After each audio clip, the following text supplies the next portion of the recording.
कहने की हद तक तो ये बात अच्छी लगती है बेटा, मगर तुम खुद बताओ ना, हम किस डायरेक्शन में मूव करें? कोई रास्ता नहीं मिल रहा। इससे पूछे कहाँ जाएं?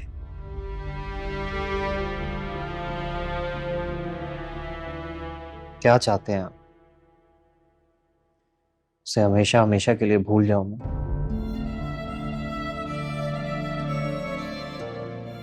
उसे ढूंढने की तमाम कोशिशें खत्म कर दूं? नहीं बेटा, हम तो सिर्फ ये चाहते हैं कि तुम नॉर्मल हो जाओ और अपनी जिंदगी की तरफ लौट आओ। अपनी लाइफ की रूटीन सेट करो बेटा, जैसे तुम पहले थे। अब इसका हर किसी मतलब नहीं है कि हम तुम्हारे लिए दुआ नहीं करते, ऑफ कोर्स करते हैं बेटा। और यही कहते हैं अल्लाह से कि तुम्हारे हक में वो कर दे जो तुम्हारे लिए बेहतर हो और जिसमें तुम्हारी खुशी हो।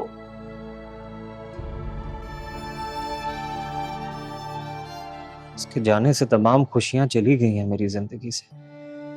अरे बेटा, कैसी बातें कर रहे हो? दिल छोटा नहीं करते, ऐसी बातें नहीं करते। नाउमीदी हराम है। ऐसे भी अल्लाह इंसान को उसकी ताकत देख के बोझ डालता है। अल्लाह से अच्छे की उम्मीद रखो, क्यों अजियत में मत रखो अपने आप को। देखो बेटा, जिस तरह से तुम रोक लगा के बैठे हो ना, अल्लाह को नापसंद है ये।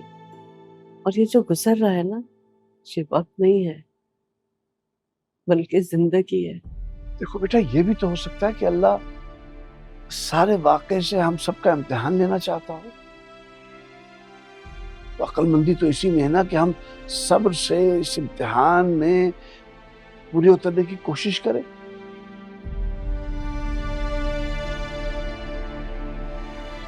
कुछ समझ में नहीं आ रहा मेरे।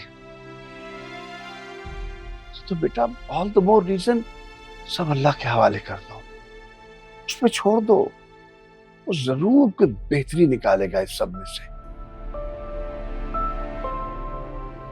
आप लोगों की परेशानी मैं समझ सकता हूँ। मेरी वजह से परेशान है ना आप लोग। कैसे मैं आप लोगों को बताऊं कि ये सब कुछ करना मेरे लिए इतना आसान नहीं। जानता हूं बेटा, लेकिन कोशिश तो कर सकते हो ना। तुम्हारी फूफो ने अपनी प्रॉपर्टी का काम छोड़ दिया है, चुप के बैठ गई हूँ। हम चाहते हैं कि तुम इस्लामाबाद जाओ फूफो के साथ, काम में ध्यान दो और अब दिल लग जाएगा बेटा। हाँ बेटा, जाओगे ना? बताओ, तुम जाओगे ना बेटा?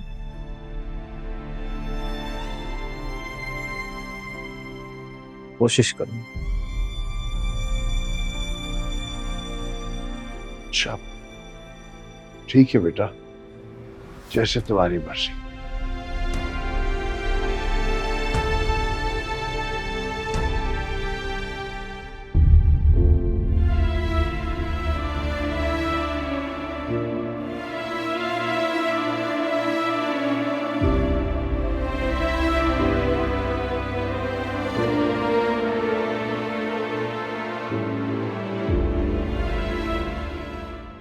छत पर थी?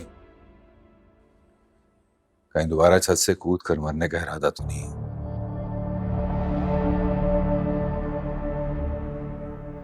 मैं जियो या मरूं, आपको क्या फर्क पड़ता? फर्क तो पड़ता है क्योंकि वादा जिंदगी का है, पर मरने में तुम्हें दूंगा नहीं।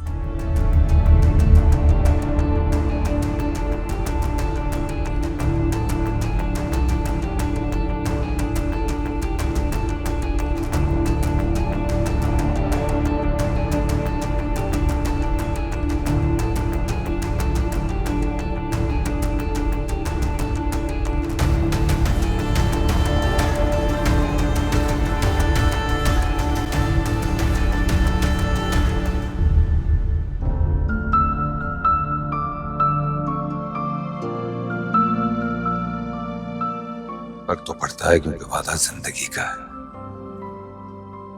पर मरने में तुम्हें दूंगा नहीं।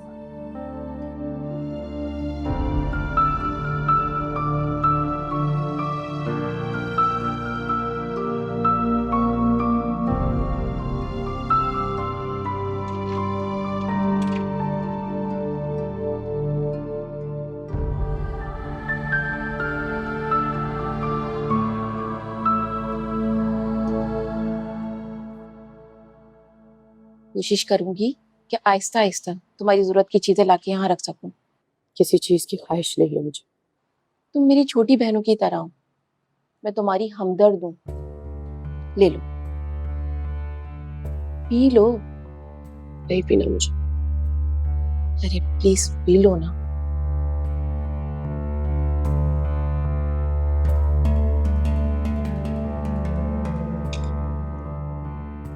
पी लो, इसकी तासीर ठंडी है, सुकून मिलेगा तुम्हें।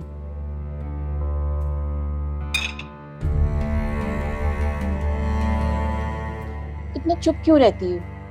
आजकल की लड़कियां अपने हक के लिए इतना कोई शोर मचाती हैं, और तुम तो साहब जी की बीवी होने की हैसियत से तुम्हें तो वो मुकाम मिलना चाहिए जो बड़ी बेगम साहिबा को मिला हुआ है।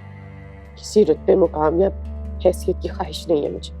अपनी ख्वाहिशात को मत दबाओ। मैं जानती हूँ तुम और साहब जी एक दूसरे से मोहब्बत करते हो, और ये निकाह इस बात का सबूत है।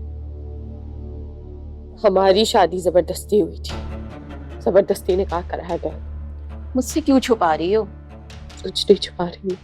फिर ये पीला जोड़ा, हाथों में मेहंदी, इस बात की गवाही है कि तुम्हारी और साहब जी की धूमधाम से शादी होने वाली थी।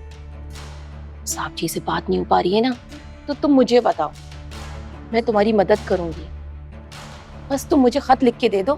मैं जन्नत चुप कर जाओ, प्लीज चुप कर जाओ यहाँ से।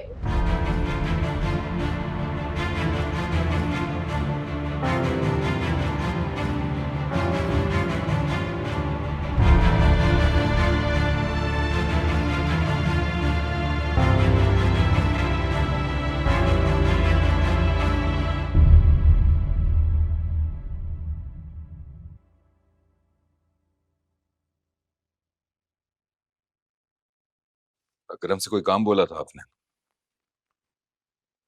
कुछ कहा उसने आपसे? नहीं, सारा दिन तो मेरे कामों में बिजी रहा। वापस आते हुए काफी परेशान था।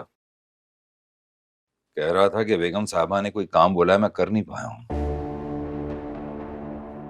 क्या क्या करोगी जानकर उसका एड्रेस? तो क्या करूं? चुपचाप बैठी रहूं? बाबर खून खोता है मेरा। मेरा भाई मनो मिट्टी तले अंधेरे में पड़ा है, और वो बदबख्त सांस ले रहा है, घूम फिर रहा है। नहीं बर्दाश्त होता मुझसे, नहीं बर्दाश्त होता, और नहीं करूंगी मैं बर्दाश्त। मैं हूं ना हर मामले को देखने के लिए। क्यों करे रही उस बात को जो मैं खत्म कर चुका हूं? कैसे खत्म कर दिया आपने? कैसे? आप होते कौन है ये बात खत्म करने वाले? कैसे खत्म कर सकते हैं आप? नहीं कर सकते ये बात खत्म। आप मुझे मजबूर मत करें, मैं उस मनहूस की जान ले लूं। पर ये ऐसी कोई भी बेवकूफाना हरकत मत करना, समझी तुम? क्यों? क्यों ना करूं? फिर कुछ वो आपको तकलीफ होती है? क्यों? क्यों? गलतफहमी है तुम्हारी, बदगुमानी है। अच्छा, बदगुमानी है? मैं आसानी से मरने नहीं दूंगा। आपने ही कहा था ना, बदगुमानी है ना ये मेरी। सुन चुकी हो तुम तो? हाँ, इतनी आसानी से मरने नहीं दूंगा मैं उसे।